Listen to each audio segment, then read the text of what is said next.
નમસ્કાર દર્શક મિત્રો, આલાપ ન્યૂઝમાં આપનું હાર્દિક સ્વાગત છે. અંકિતા પંડ્યાના સૌ દર્શક મિત્રોને હાર્દિક નમસ્કાર.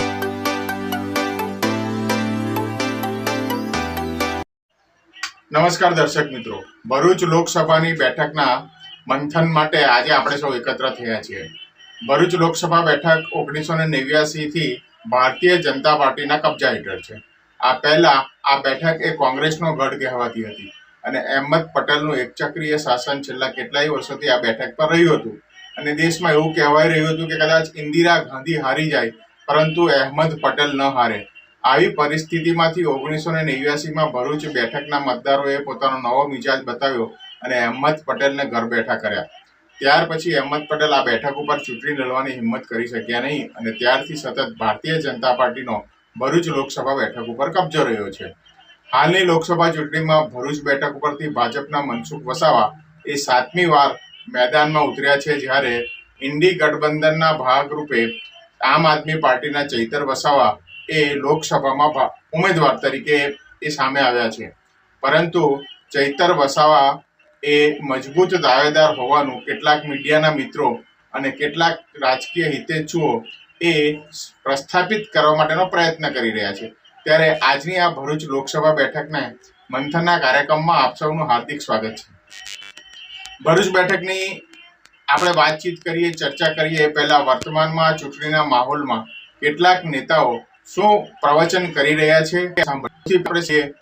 આમ આદમી પાર્ટીના ઉમેદવાર ચૈતર વસાવા એ પોતે વર્તમાન ચૂંટણી સંદર્ભે શું કહી રહ્યા છે. સાંભળો ચૈતર વસાવાની જ વાત એમના શબ્દોમાં. ભરૂચ લોકસભા આમ આદમી પાર્ટી જીતે છે. આજે બી તમે લખી રહ્યા છો આજની તારીખ.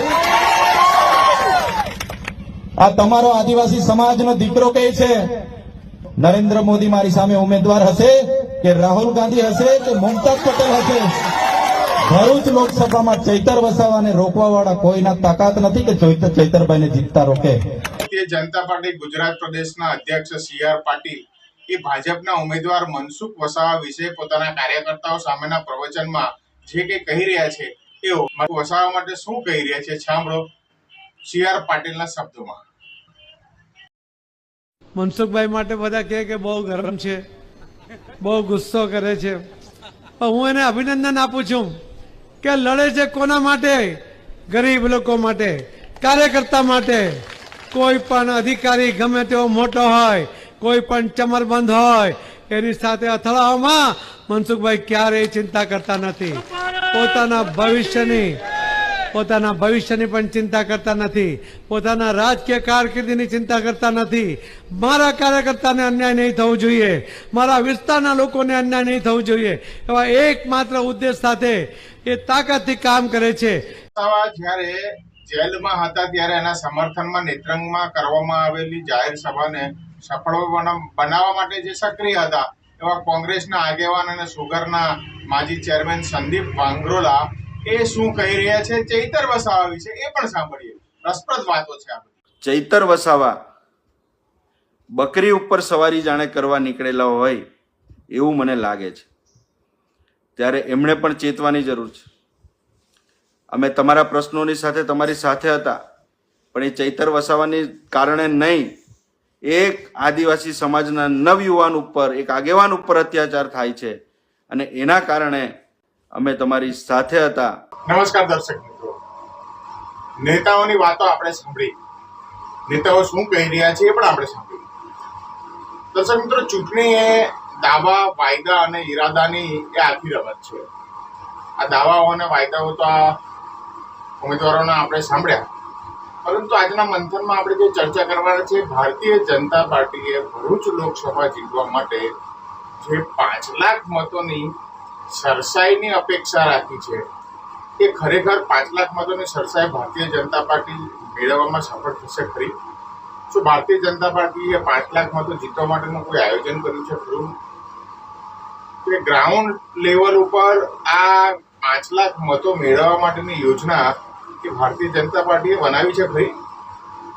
દર્શક મિત્રો, હમણાં 2 દિવસ પહેલા પ્રદેશ કક્ષાએ CR પાટીલની અધ્યક્ષતામાં ભારતીય જનતા પાર્ટીના ધારાસભ્યો, સંયોજકો વગેરેની એક બેઠક થઈ હતી અને આ બેઠકમાં પણ CR પાટીલે પુનઃ આ જ મુદ્દાને આગળ કર્યો હતો અને દરેક લોકસભા 5 લાખ મતોથી જીતવા માટેની વાત એમણે લોકો સમક્ષ કરી અને એમને પૂછ્યું પણ ખરું કે તમને કોઈ મૂંઝવણ છે 5 લાખની મતમાંથી જીત માટેનો?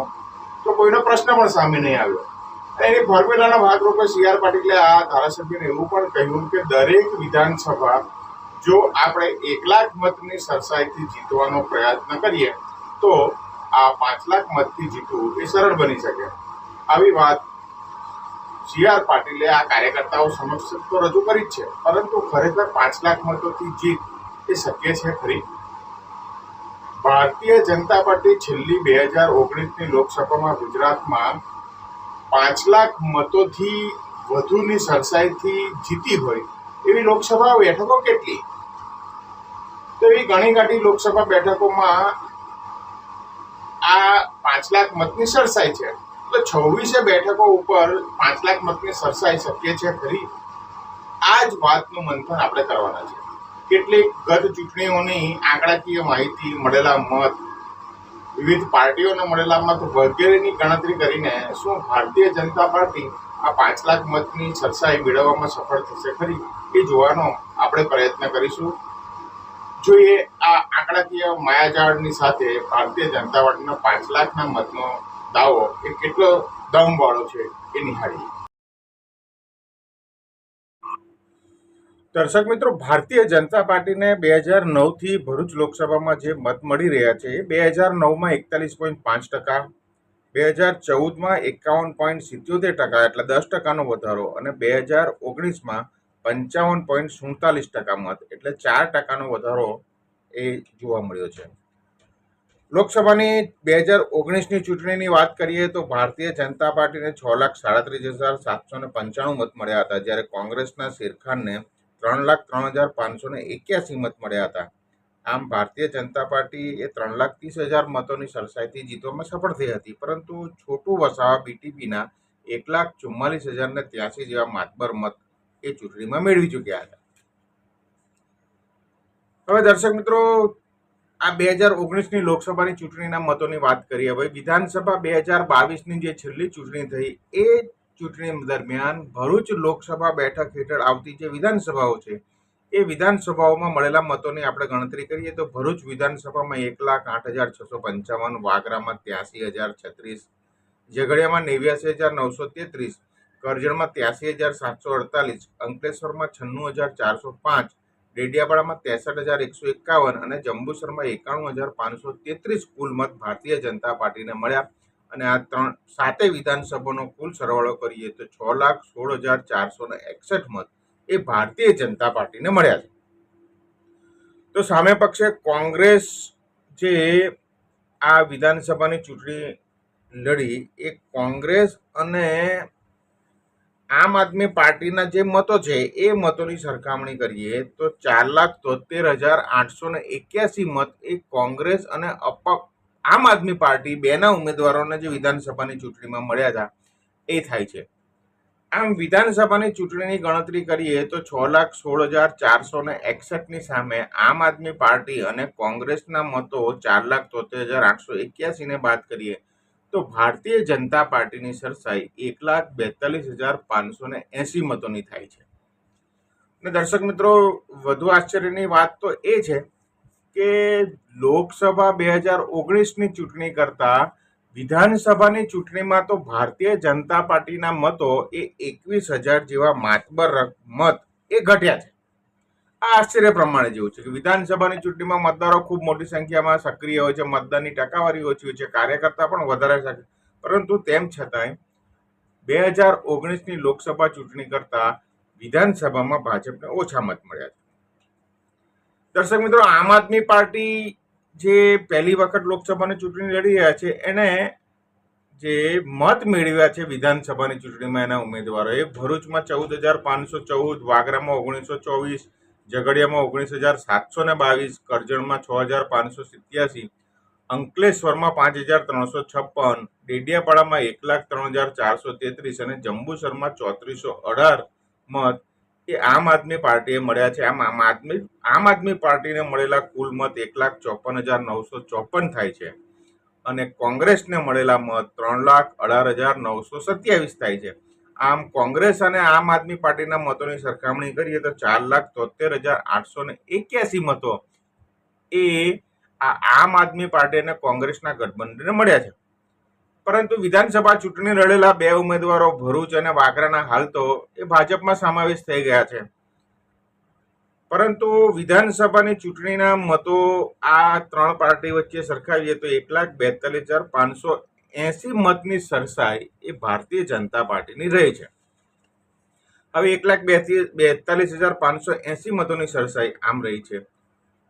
તો વિધાનસભાની ચૂંટણીની આ ગણતરીની સામે લોકસભા 2019ની ચૂંટણીની આપણે ગણતરી કરીએ તો ભાજપને 6,37,795 મત મળ્યા હતા, જ્યારે કોંગ્રેસને 3,03,581 મત મળ્યા હતા.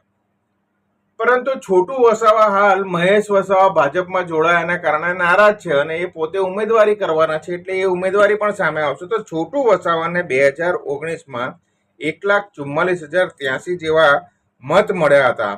આમ છોટુ વસાવા અને કોંગ્રેસને મળેલા જે મતો છે એ મતોની જો સરખામણી આપણે કરીએ તો 6,37,795 ભાજપના મત સામે કોંગ્રેસ અને છોટુ વસાવાના મતોનું ટોટલ કરીએ તો 4,47,664 મતો થાય છે.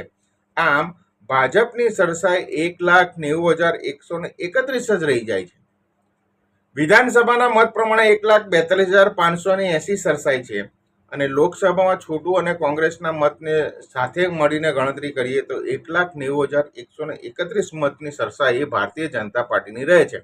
આમ ભારતીય જનતા પાર્ટીની જીત એ 2 લાખ મતો સુધી પણ આ બે ગણતરી પ્રમાણે તો પહોંચતી નથી. તો 2 લાખથી સીધી 5 લાખ મતોની સરખામણી એ કેવી રીતે શક્ય બને એ થોડી વિચાર માંગતો કોરડો છે. વિધાનસભામાં 1 લાખ મતોની સરસાઈની વાત પ્રદેશ પ્રમુખ CR પાટીલ કરે છે ખરા, પરંતુ ભરૂચ લોકસભા હેઠળ જે વિધાનસભાઓ આ બેઠકમાં આવે છે એ 7 વિધાનસભાઓમાં માત્ર 2 જ વિધાનસભા એવી છે કે જેમાં ઉમેદવારને 1 લાખ મત મળ્યા છે. ભારતીય જનતા પાર્ટી ભરૂચ જિલ્લાની જે 5 બેઠકો જીતી છે એ 5 બેઠકોમાં એકમાત્ર ભરૂચની બેઠક જ એવી છે કે જેમાં ઉમેદવારને 1,08,655 મત મળ્યા છે. બાકીના 4 ઉમેદવાર જીત્યા જરૂર છે, પરંતુ એ પોતાના મત 1 લાખ સુધી પહોંચાડી શક્યા નથી. હવે જ્યારે પાર્ટીના ઉમેદવાર વિધાનસભામાં પોતે 1 લાખ મત મેળવી શકતા નથી તો 1 લાખની લીડ એ વિધાનસભામાં કેવી રીતે શક્ય બને?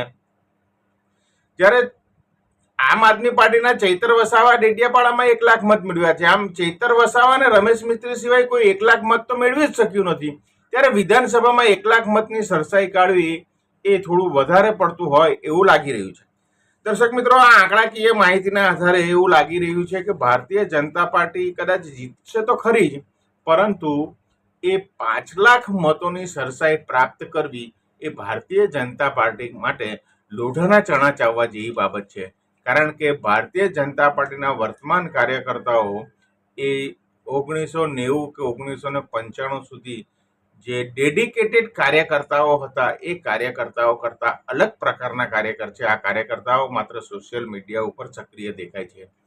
ધરાતલ ઉપર પ્રજા સાથે, મતદારો સાથે સીધા સંપર્કમાં આ કાર્યકર્તાઓ ઊણા ઉતરતા એવું લાગી રહ્યું છે. ત્યારે શું ભારતીય જનતા પાર્ટી ભરૂચ લોકસભા બેઠક ઉપર 5 લાખ મતોની સરસાઈ મેળવી શકશે કે કેમ એ શંકા ઉપજાય છે.